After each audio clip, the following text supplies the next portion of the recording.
about to learn why you should be a Stoic.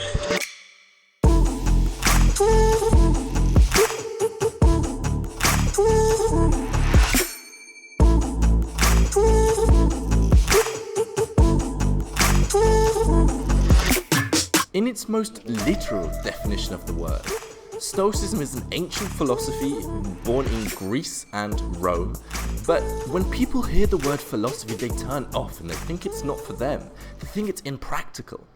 But in reality, Stoicism is the most practical philosophy ever made. And entrepreneur Tim Ferriss says that it's so much that it's a personal operating system for the mind. And Stoicism is a fantastic operating system for thriving in high-stress environments. I think that that's the main reason that people like Marcus Aurelius, who was the Roman emperor, adopted Stoicism, and even entrepreneurs today and artists today and athletes today, they're still using Stoicism 2,000 years later, and it's for one main reason, that it can help you solve your problems. So in Stoicism there are three different disciplines. First of all is perception, or how you see things. Second of all is action, how you actually take action on the things that you see. And the third discipline is will, or how you bear, how you cope with the difficult things in life. So Stoicism was founded in Athens by someone called Zeno of Citium, and he was a merchant, and in his life he went through this horrible shipwreck. All of his belongings were taken away from him in his shipwreck. But through that process he found philosophy. And after him there are three main famous Stoics, or three main famous Stoic philosophers, that truly encapsulate the diversity of this philosophy and how applicable it can be to everyone that wants to benefit from it. So there's Marcus Aurelius, who was, at the time, he was the world's most powerful man. He was the emperor of Rome, and no man in the whole world was as powerful as him. But then there was also Epictetus, who was a slave, who had an owner that would beat him, a slave. And then there was Seneca, who was a playwright. He was the most famous playwright in Rome, and he was also a political advisor. He was also one of the most wealthiest men in the whole of Rome.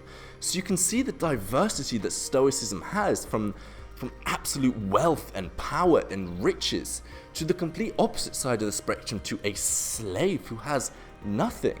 And it shows you that Stoicism isn't like most philosophies, which is far removed from all of the inner workings. Stoicism is a philosophy for the man or the woman in the workplace, the man or the woman competing in an athletics field, the philosophers, the politicians, the teachers.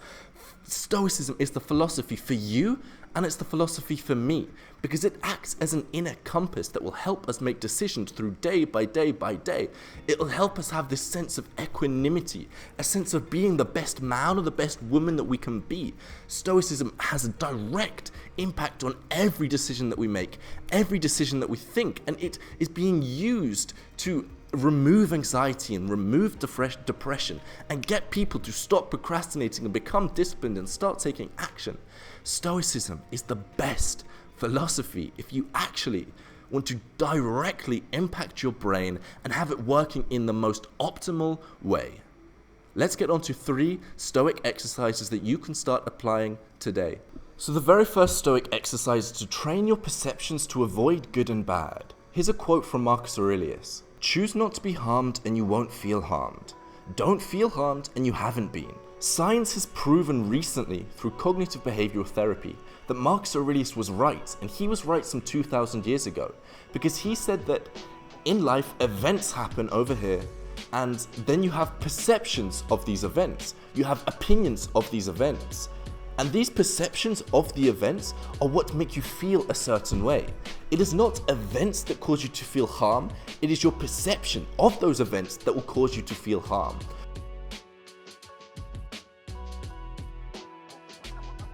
For example, there may be 2 men waiting for a bus. Now the bus is really late. So the same event has happened to both of these 2 men because the bus is late to both of these men. But one man's perception of the bus is different to the other man's perception. One man is annoyed at the bus because he is thinking that the bus is late, it's wasting my time. So because his perception of the event is negative, his emotions are then negative. But the second man's perceptions of the event, he's thinking, great, the bus is late. Now I've got more time to relax and have time to think about myself. Because they have two different perceptions about the event, they have two different emotions about the event. Therefore, it is not the event that causes you to feel a certain way, it is your perception, your opinions, your judgments of events that cause you to feel a certain way. So when a negative event happens to you, try and reframe the negative event. Turn the obstacle around and look for the positive side of the obstacle that will cause you to feel a better way.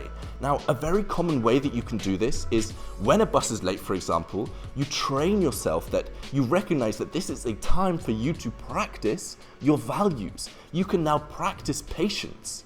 And that is how you flip around any obstacle to make you feel better about whatever happens in your life.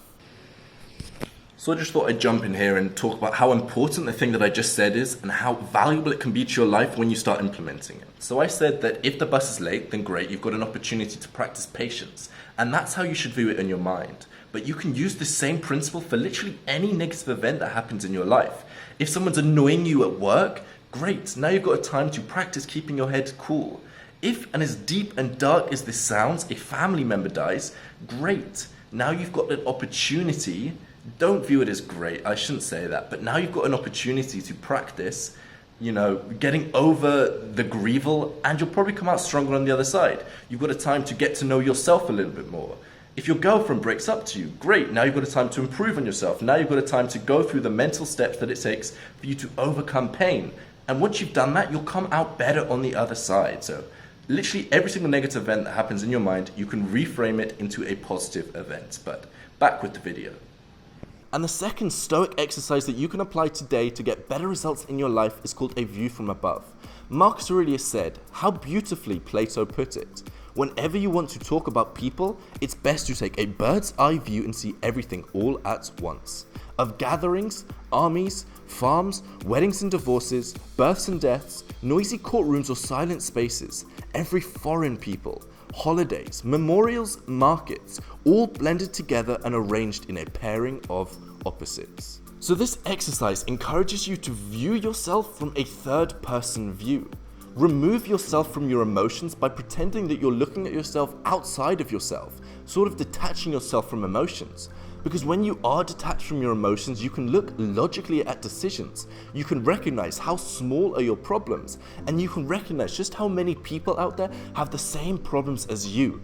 So when you're worrying, when you're stressed, when you're anxious about a problem, zoom out and view the world from above and recognize that first of all, your problems are tiny in comparison to the grand scheme of life, and second of all, recognize that how many other people in the world have a similar or even worse problem than you, and how many people overcame that problem.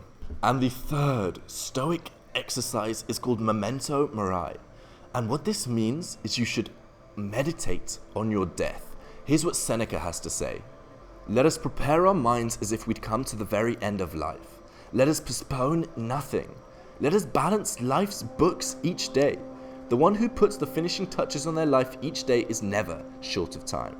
So what this means is that you should focus on your death. You should be fully aware and fully accustomed to the fact that you will die, and you could die today, or you could die tomorrow, or you could die in a week's time. Because as soon as you recognize that life is short and that it could end at any moment, you recognize the importance of every single second of your life. You see, the problem is that we all think that we've got time. We take each day for granted and we waste time every single day. But if you meditate and you focus that you could die at any second, you could get hit by a car tomorrow. Death is so easy and it's so close to us. We spend our whole life avoiding death, but it's just around the corner and it could take us at any moment. So use that not to get depressed, but as encouragement to live every single second of your life to the best of your potential, to the best that you ever can be. Because if you could die tomorrow, today you should be the best man that you could be, so that if you're on your deathbed tomorrow, you can be proud of the man that you were today. So earlier I said that I went to the subreddit of Stoicism and asked them what their best quote about Stoicism was. But before I do that, if you want to stay calm no matter what happens to you, if you have anger issues, or you're anxious, or you get depressed or upset sometimes, or sometimes you're just unmotivated, well, in the very first link in the description, there's a Stoic guide to staying calm no matter what happens to you. Stoicism has detailed the step-by-step process that you need to take if you want to stay calm no matter what external events going around you. If your boss is shouting at you, if you're stressed about an exam, click the first link in the description and that will detail to you how to stay calm no matter what. But as I said, Reddit says that their favorite quote is this: "Who is a strong man? He who conquers his lust. Who is a wise man? Well, the man who can learn from everyone. And who is rich? Well, the man who is content with everything that he has." That is what Reddit says is their favorite Stoic quote. But I think there's a better quote that completely sums up all of Stoicism in just one sentence. Here's what it is: objective judgment, now at this very moment.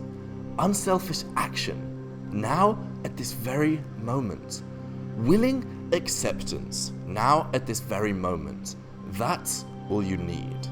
So Stoicism says that objective judgment is so important, unselfish action is so important, and willing acceptance is all that you need in life.